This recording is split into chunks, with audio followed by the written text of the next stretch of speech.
What's up mga kaidolo? Today's video nga pala ay bumalik uli kami sa Laguna upang magputi o magpitas ng rambutan mga kaidolo.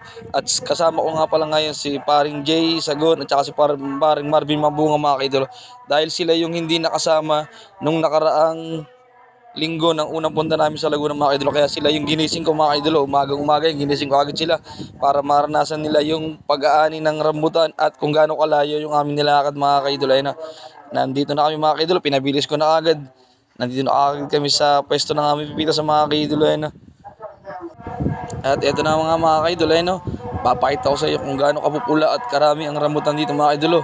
Abot kamay mo lang ito mga kaidolo, sobrang baba talaga. Talagang may inggan yung kang pumitas at kumain syempre mga kaidolo dahil sa sobrang dami makikita mo talagang matatakam ka sa tamis ng rambutan mga kaidolo.